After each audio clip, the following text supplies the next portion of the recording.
Hi ನಮಸ್ತೆ, ನಾನು ನಿಮ್ಮ Shweta Shridhar. Welcome to my channel. ನಾನು ಇವತ್ತು ನಿಮ್ಮ ಹತ್ರ ಒಂದು ವಿಚಾರ ಶೇರ್ ಮಾಡೋಣ ಅಂದ್ಬಿಟ್ಟು ಈ ವ್ಲಾಗ್ ಮಾಡ್ತಾ ಇದ್ದೀನಿ.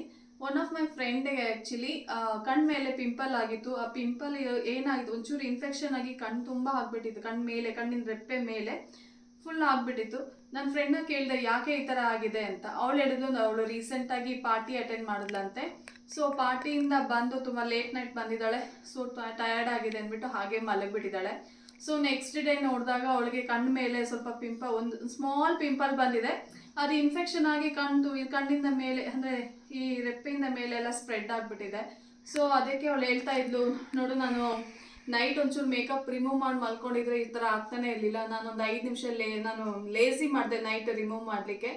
ಬಟ್ ಅದು ಈ ಥರ ಪ್ರಾಬ್ಲಮ್ ಆಗ್ಬಿಡ್ತು ಅಂತ. ಅಂದರೆ ಏನಂದರೆ ನಾವೊಂದು 5 ನಿಮಿಷ ಟೈಮ್ ಸ್ಪೇರ್ ಮಾಡಿಬಿಟ್ಟಿದ್ರೆ, ಅವಳು ಮೇಕಪ್ ರಿಮೂವ್ ಮಾಡಿ ಮಲಗಿಬಿಟ್ಟಿದ್ದಿದ್ರೆ ಅವಳಿಗೆ ಆ ಥರ ಇನ್ಫೆಕ್ಷನು ಆಗ್ತಿರ್ಲಿಲ್ಲ, ಏನು ಪ್ರಾಬ್ಲಮ್ಮು ಆಗ್ತಿರ್ಲಿಲ್ಲ. ಬಟ್ ಅವಳು ಏನು ಮಾಡಿದ್ರು, ನಿದ್ದೆ ಬಂತು ಅಂತ ಮಲಗಿಬಿಟ್ಲು. ಸೊ ಅದಕ್ಕೆ ಅವಳಿಗೆ ಏನಾಯಿತು, ನೆಕ್ಸ್ಟ್ ಡೇನೇ ಅದು ಪ್ರಾಬ್ಲಮ್ ಆಯಿತು. ನಾನು ಈಗ ಏನು ಹೇಳೋಕ್ಕೆ ಇಷ್ಟಪಡ್ತಿದ್ದೀನಿ ಅಂದರೆ, ನಾವು ಮೇಕಪ್ ಮಾಡ್ಕೋಬೇಕು, ಎಷ್ಟು ಖುಷಿಯಾಗಿ ನಾವು ಮೇಕಪ್ ಮಾಡ್ಕೊಂಡು ನಾವು ಹೊರಗಡೆ ಹೋಗ್ತೀವಿ. ಸೊ ರಿಟರ್ನ್ ನಾವು ಮನೆಗೆ ಬಂದ ಮೇಲೂ ಕೂಡ ಆ ಮೇಕಪ್ನ ರಿಮೂವ್ ಮಾಡಬೇಕು. ಅಟ್ಲೀಸ್ಟ್ ಮ್ಯಾಕ್ಸಿಮಮ್ ಒಂದು 2 ಮಿನಿಟ್ಸ್ ಟೈಮ್ ಸಾಕಾಗುತ್ತೆ. ಸೊ ಮೇಕಪ್ನ ರಿಮೂವ್ ಮಾಡಿ ಮಲಗೋದ್ರಿಂದ ನಿಮ್ಮ ಸ್ಕಿನ್ ಕೂಡ ಚೆನ್ನಾಗಿರುತ್ತೆ, ನಿಮ್ಮ ಬ್ಯೂಟಿ ಕೂಡ ಹಾಗೇ ಇರುತ್ತೆ. ಸೊ ನಾನು ಹೇಳೋದಿಷ್ಟೇ, ಒಂದು 5 ನಿಮಿಷ ಸ್ಪೇರ್ ಮಾಡಿ ಮೇಕಪ್ನ ರಿಮೂವ್ ಮಾಡಿ. ಆ್ಯಂಡ್ ಮೇಕಪ್ ರಿಮೂವ್ ಮಾಡೋದ್ರಿಂದ ಅಷ್ಟು ತುಂಬ ಕಷ್ಟವಾಗಿರೋ ಜಾಬ್ ಅಂತ ಏನೂ ಇಲ್ಲ. ಅದಕ್ಕೆ ನಾವು ಮನೇಲೇ ಇರುವಂಥ ಒಂದು ಕೊಬ್ಬರಿ ಎಣ್ಣೆ, ನಮಗೆ ಮನೇಲೇ ಇರುತ್ತೆ ಕೊಬ್ಬರಿ ಎಣ್ಣೆ. ಯೂಶಲಿ ತುಂಬ ಬಜೆಟ್ ಫ್ರೆಂಡ್ಲಿ ಅಂತಲೇ ಹೇಳ್ಬೋದು. ನಾವು ಹೊರಗಡೆ ಶಾಪಲ್ಲಿ ಹೋಗಿ ಪರ್ಟಿಕ್ಯುಲರ್ ಮೇಕಪ್ ರಿಮೂವರ್ನೇ ತೊಗೊಂಡು ಬಂದು ಮೇಕಪ್ ರಿಮೂವ್ ಮಾಡಬೇಕು ಅಂತ ಏನಿಲ್ಲ. ನಮ್ಮ ಕೊಬ್ಬರಿ ಎಣ್ಣೆ ಯೂಸ್ ಮಾಡೋದ್ರಿಂದ ನಮ್ಮ ಸ್ಕಿನ್ನಿಗೂ ಯಾವುದೇ ರೀತಿಯ ಸೈಡ್ ಎಫೆಕ್ಟ್ ಇಲ್ಲ. ನೀಟಾಗಿ ನಾವು ಕೊಬ್ಬರಿ ಎಣ್ಣೆಯಿಂದ ಮೇಕಪ್ ರಿಮೂವ್ ಮಾಡ್ಬೋದು. ಇನ್ನು ಮೇಕಪ್ ರಿಮೂವ್ ಮಾಡಲಿಕ್ಕೆ ನಾನು ಈ ಥರ ಕಾಟನ್ ಪ್ಯಾಡ್ ಯೂಸ್ ಮಾಡ್ತೀನಿ. ಇನ್ ಕೇಸ್ ನಿಮ್ಮ ಹತ್ರ ಕಾಟನ್ ಪ್ಯಾಡ್ ಇಲ್ಲ ಅಂದ್ರೂ ಪರವಾಗಿಲ್ಲ, ಮನೆಯಲ್ಲಿ ಕಾಟನ್ ಇದ್ದೇ ಇರುತ್ತೆ, ಹತ್ತಿ ಇದ್ದೇ ಇರುತ್ತೆ. ಸೊ ಹತ್ತಿ ಆದರೂ ಯೂಸ್ ಮಾಡಿ. ಇಲ್ಲ ಅಂದರೆ ಟಿಶ್ಯೂ ಪೇಪರ್ ಅಂತೂ ಆಲ್ಮೋಸ್ಟ್ ಎಲ್ಲರ ಮನೇಲೂ ಇರುತ್ತೆ, ಟಿಶ್ಯೂ ಪೇಪರ್ನಾದರೂ ಯೂಸ್ ಮಾಡ್ಕೊಳ್ಳಿ. ವೆಟ್ ಪ್ಯಾಡ್ಸ್ ಇಲ್ಲಾಂದರೆ ಈ ವೆಟ್ ವೈಪ್ಸ್ ಅಂತ ಹೇಳ್ತೀವಲ್ಲ, ಈ ವೆಟ್ ವೈಪ್ಸ್ನಾದರೂ ಯೂಸ್ ಮಾಡ್ಕೋಬೋದು. ಸೊ ನಾವು ಫೈನಲಿ ಯಾವುದೇ ಆಗಲಿ, ಟಿಶ್ಯೂ ಪೇಪರ್ ಆಗಲಿ, ಕಾಟನ್ ಪ್ಯಾಡ್ಸ್ ಆಗಲಿ, ಯಾವುದೇ ಆಗಲಿ, ನಮಗೇನು ಮೇಕಪ್ ರಿಮೂವ್ ಮಾಡಬೇಕು. ಸೊ ಮೇಕಪ್ ರಿಮೂವ್ ಮಾಡಿ.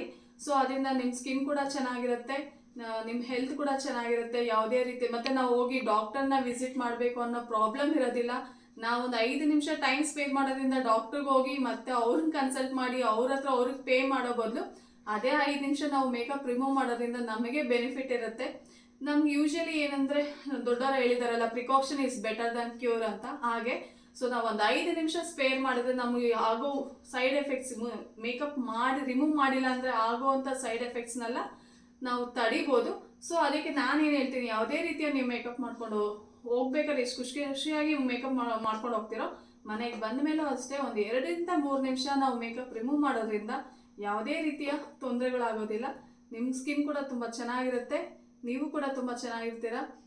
ಯೂಶಲಿ ನಾನು ಹೇಗೆ ಮೇಕಪ್ ರಿಮೂವ್ ಮಾಡ್ತೀನಿ ಅಂತ ಅದನ್ನು ಕೂಡ ತೋರಿಸ್ತೀನಿ ನೋಡಿ. ಈ ಕೊಬ್ಬರಿ ಎಣ್ಣೆನ ಈ ಕಾಟನ್ ಪ್ಯಾಡ್ಗೆ ಹಾಕಿಬಿಟ್ಟು ನಾವು ಜಸ್ಟ್ ನೋಡಿ ಈಗ ಒರೆಸೋದ್ರಿಂದ ನೋಡಿ ನೀಟಾಗಿ ಬಂತು ಮೇಕಪ್. ಎಷ್ಟು ಚೆನ್ನಾಗಿ ಬರ್ತಾ ಇದೆ ನೋಡಿ ಎಷ್ಟು ಚೆನ್ನಾಗಿ ಬರ್ತಾ ಇದೆ.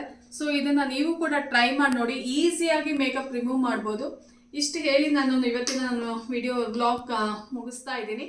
ಇನ್ನೂ ಯಾರಾದರೂ ನನ್ನ ಚಾನಲ್ನ ಸಬ್ಸ್ಕ್ರೈಬ್ ಮಾಡಿಲ್ಲ ಅಂದರೆ ದಯವಿಟ್ಟು ಸಬ್ಸ್ಕ್ರೈಬ್ ಮಾಡಿ, ಶೇರ್ ಮಾಡಿ, ಲೈಕ್ ಮಾಡಿ.